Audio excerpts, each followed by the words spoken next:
Me han pedido de exponer un tema en la reunión que ustedes realizan y deseo salir un poco del contexto del encuentro para plantear, sin embargo, un problema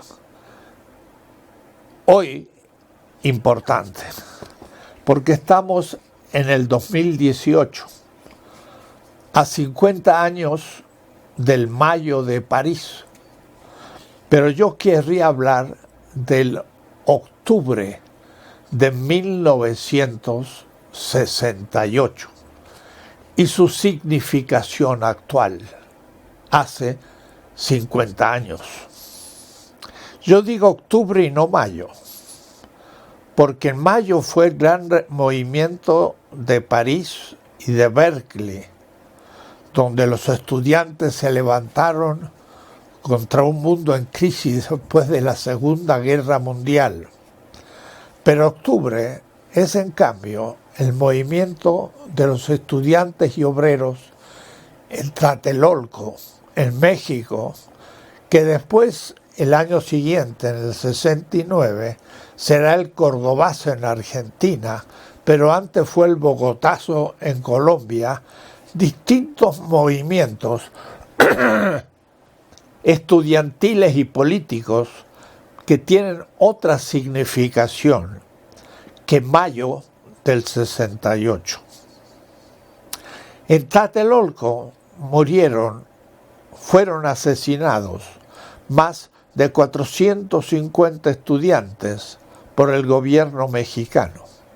En París no hubo ningún asesinato, aunque hubo persecución, pero fue, diríamos así, un enfrentamiento democrático. Entre nosotros, en el 68, habían comenzado ya en el 64 20 años de dictaduras en el continente y el enfrentamiento era violento y a muerte.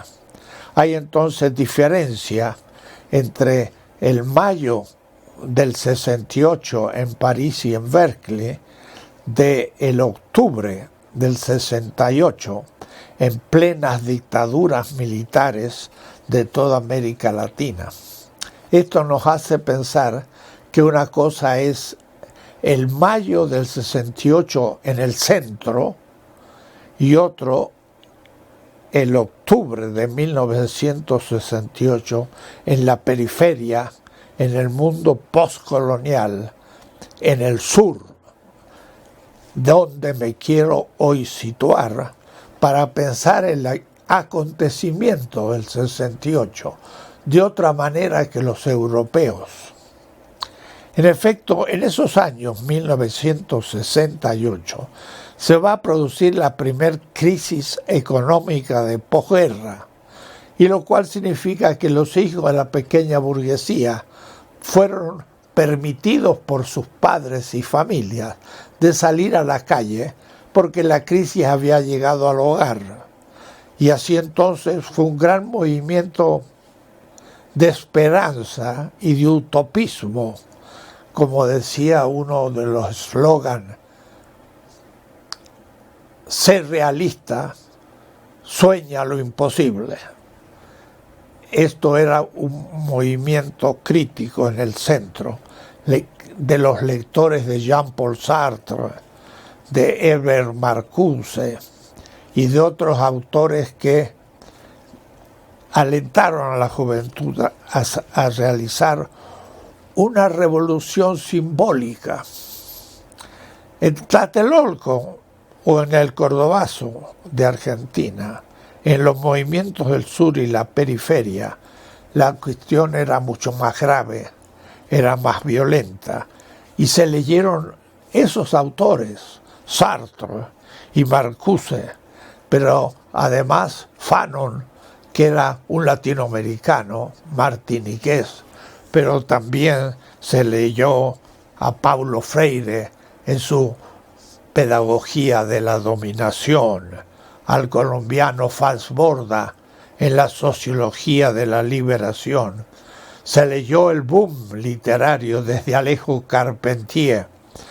Se formuló la teoría de la dependencia, que fue después criticada, pero que por último ha sido justificada, y mostraba la causa de la pobreza de la periferia, y por lo tanto era una visión geopolítica mundial y no solo europea norteamericana.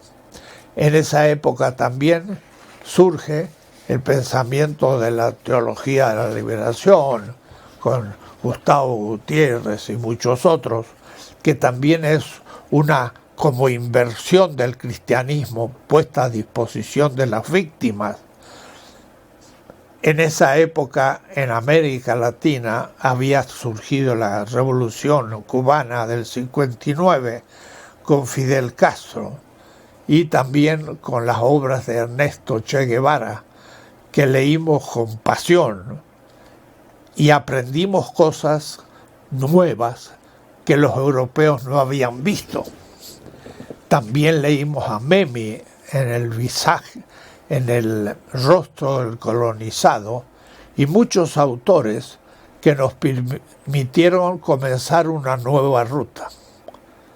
En efecto, en el 69, Augusto Salazar Bondy va a escribir un pequeño libro publicado en el siglo XXI que se llamaba ¿Existe la filosofía en nuestra América?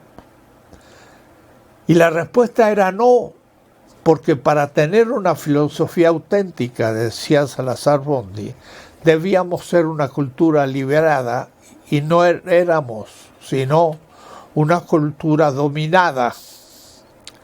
Y de ahí entonces que Salazar Bondy puso el problema de qué pasa con la filosofía en estos movimientos de la juventud. Fue así que un grupo nuestro, un grupo de filósofos, leyendo el prólogo de Sartre de Los condenados en la tierra, y en la obra de Salazar Bondy, caímos en la lectura de Emmanuel Levinas. Fue la primera recepción de Levinas fuera de Francia y Bélgica que se realizó en América Latina. El pensamiento de Levinas nos venía como anillo al dedo, porque hablaba de una totalidad vigente que era el sistema, pero del rostro del otro y oprimido que estaba fuera del sistema, en la exterioridad, en el no ser, en la nada.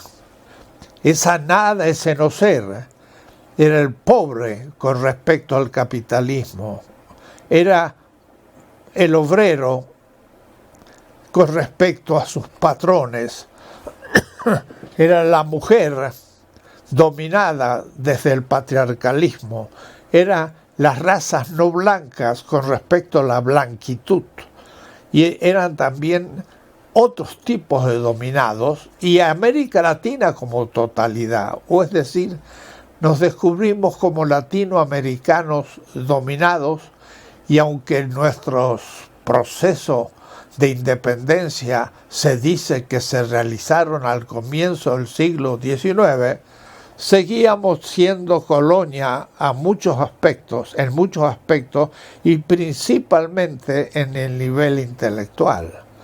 Surgió por la lectura entonces de esas obras y en un contexto de crisis económica y movimientos populares, la que hemos denominado, o mejor, que fue denominada por los acontecimientos como filosofía de la liberación. Y era filosofía de la liberación y no de la emancipación. Dice bien Antonio Negri en su libro Commonwealth que emanciparse es llegar a ser lo que ya se era. El niño, hijo de un libre, es libre, pero no ejerce su libertad hasta la mayoría de edad. Y entonces el niño se emancipa de la tutela del padre. Pero el esclavo es el que llega desde el no ser a ser. Y eso es la liberación. Cuando el esclavo se libera, llega a ser por primera vez libre. La liberación es un concepto político, la emancipación es un concepto más adulcorado y disminuye su potencia política. Por eso se llamó filosofía de liberación, porque había un frente de liberación en Algeria, porque había un frente de liberación en todos los países africanos. Y después aún los grandes movimientos posteriores en América Latina, todos van a tener el nombre de liberación. Frente Farabundo Martí de Liberación Nacional, Frente Sandinista de Liberación, Ejército Zapatista de Liberación hasta hoy. La palabra liberación tiene un sentido político y en medio de las dictaduras la filosofía de la liberación afirmó, por una parte, la presencia del otro negado, pero al mismo tiempo en un sentido político fuerte primero. La política es la filosofía primera. Esa filosofía política que cumple ahora 50 años se ha transformado en una de las columnas de lo que llamamos hoy decolonización epistemológica. América Latina ha ido creciendo en la toma de conciencia y va poco a poco descubriendo nuevos aspectos. Lo que hemos descubierto hace muy pocos años es que aunque liberados de un punto de vista político, aunque nunca del todo, y quizás en parte económico al comienzo del siglo XIX, sin embargo, mentalmente, en la filosofía, las ciencias sociales, las epistemes, epistemológicamente hablando, seguimos siendo colonia. Y por eso entonces es necesario hoy una descolonización epistemológica. Nuestras universidades siguen siendo eurocéntricas, modernas, coloniales, porque repetimos el pensamiento producido en Europa y Estados Unidos que nos sigue situando como atrasados, subdesarrollados y en cierta manera coloniales. Por eso entonces que la descolonización es la palabra del momento y no es simplemente una moda, sino es ir profundizando los aspectos de la realidad y de pronto se descubre que es necesario liberarnos realmente mentalmente. Es necesario pensar desde el no ser en que nos ha situado la historia para llegar a ser, partir de la nada en el sentido de que no se nos valora hacia la irrupción de una simetría en la discusión. Y por eso entonces que la descolonización epistemológica tiene ahora un problema frontal ante ella, en la cuestión de la modernidad. La modernidad que como tal pareciera un movimiento completamente positivo, nunca ha descubierto y tomado en serio sus efectos negativos. Y estos efectos negativos son hoy los que van emergiendo y van demostrando que el gran proyecto de la modernidad afronta el suicidio colectivo ecológico. Y de ahí entonces que ahora decir que la modernidad está en su agonía no es simplemente un argumento literario, sino que es un hecho científico ante la visión de todos. La temperatura de la Tierra aumenta. Y esto pone en cuestión las condiciones de posibilidad de la vida como tal. Si seguimos esta civilización como va caminando, progresando, si seguimos su desarrollo, vamos al suicidio colectivo, porque la vida no será más posible en la tierra para el ser humano. Y por eso que el fondo de la cuestión, de la discusión, no es tanto el capitalismo, sino el descubrir el capitalismo como el sistema de la modernidad.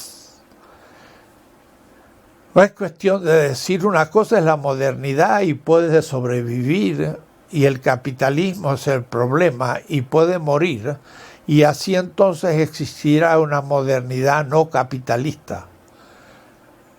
La modernidad es la esencia del capitalismo y el capitalismo es el sistema económico de la modernidad, de tal manera que simultáneamente los dos nacieron, crecieron y están en su agonía, o deberían estarlo. Están en su agonía desde dos puntos de vista. Uno, de que si seguimos en ese camino, desaparecerá el Homo sapiens. Y en otro camino es que deberíamos transitar a una nueva edad del mundo con otros principios. El problema no es el liberalismo o neoliberalismo político, sino es el problema de la modernidad que tiene al liberalismo como su sistema político. Y lo mismo que pasa con la economía, no es que vamos a superar el liberalismo haciendo un nuevo sistema político moderno, sino que habrá que superar la modernidad con el liberalismo. El problema no es tampoco el derrumbe del socialismo real y el pensar en un nuevo socialismo, el del siglo XXI. En este punto debemos ver que el socialismo es también un proyecto interior a la modernidad. Se propuso los mismos fines que el capitalismo, el desarrollo tecnológico, sin ver los aspectos y los efectos negativos de ese propio socialismo. Ecológicamente hablando, el socialismo real fue hasta más antiecológico que el propio capitalismo. De lo que se trata es asumir los aspectos más interesantes del socialismo, pero en otra sociedad humana futura, que no será ya moderna, sino transmoderna. El problema entonces es que nos enfrentamos a un suicidio colectivo de la humanidad y es necesario tomarlo muy en serio. En mayo de 1968 de París y de Berkeley era todavía eurocéntrico, era todavía moderno, era todavía del centro y sin conciencia del todo, era todavía opresor de una periferia. El octubre de 1968 nos habla totalmente de un otro proyecto.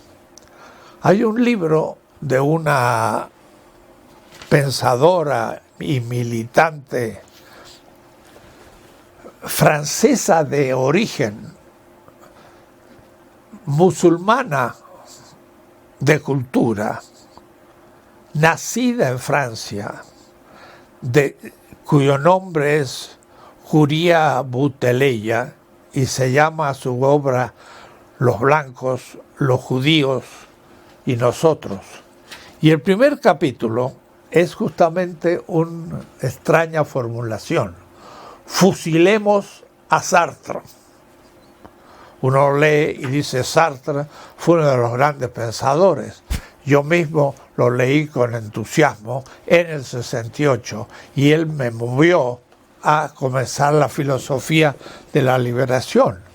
Pero la idea de esta feminista musulmana es que Sartre vio con gran entusiasmo la formación de Israel, pensando en el fascismo que había perseguido a los judíos. hombre de izquierda como era Sartre se opuso completamente a Hitler y al mismo tiempo aplaudió la existencia de Israel y entonces apoyó el proceso de la formación del sionismo.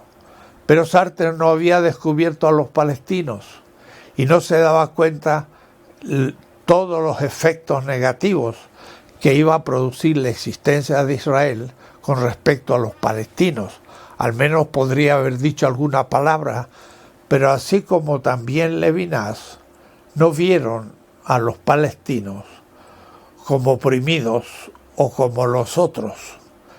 Es que había todavía en Sartre un pensamiento que era todavía eurocéntrico, que era todavía blanco, que era todavía machista y que solo se va a ir descubriendo con el tiempo.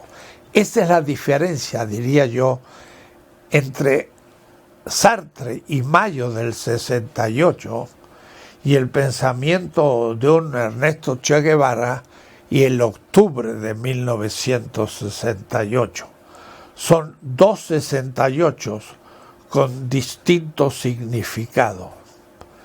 El mayo del 68 era todavía moderno, era todavía eurocéntrico. No había ni sospechado un proceso de descolonización. La filosofía de la liberación como herencia del octubre de 1968 se descubre como lo otro, como la víctima, como el palestino ante el sionista, y entonces promueve un proceso de descolonización epistemológica, porque la descolonización política y económica puede de alguna manera haberse realizado, aunque tampoco seguimos siendo colonias políticas y económicas, pero sobre todo somos colonias epistemológicas, porque pensamos desde Europa y Estados Unidos y no desde América Latina, y especialmente en las universidades, que son prácticamente todas eurocéntricas. Es necesario entonces la descolonización del mayo de 1968, y eso se dará en el futuro. Puedo decir, viva el 68, pero al mismo tiempo fusilemos mayo del 68, porque no descubrió muchas cosas de los que nosotros ahora sí somos responsables de descubrir, porque vivimos todavía la situación de colonias de las grandes potencias, pero especialmente desde un punto de vista intelectual. Y es entonces el tema que debemos comenzar a pensar: hasta qué punto somos modernos, hasta qué punto somos coloniales y hasta qué punto es necesario un proceso de descolonización epistemológica para poder transitar a una nueva edad del mundo. No simplemente los postmodernos, que fueron la última etapa de la modernidad, sino de la transmodernidad, que sería otra etapa del mundo con otro nombre positivo que por ahora no tiene, que va a tener que replantear a fondo el problema ecológico, porque la modernidad, con su ciencia, ha destruido las condiciones mismas de la vida y lo está haciendo a paso acelerado. El aumento de la temperatura en la Tierra es uno de los signos en que se nos manifiesta que estamos en el ocaso de una época, y de no cambiar las pautas de la civilización como totalidad, vamos al suicidio colectivo y a la desaparición del Homo sapiens, porque ecológicamente no podrá resistir los efectos negativos que estamos produciendo con el tipo de civilización que practicamos. Hay entonces una oposición entre Mayo del 68, que es un gran movimiento idealista, moral, y que no podemos menos que aplaudir, y Octubre del 68, que es aquellos que sufren el mundo del centro, y por lo tanto hay que ir más allá del Mayo y llegar al Octubre. Esto es una tarea que nos toca a los intelectuales en el presente. Muchas gracias.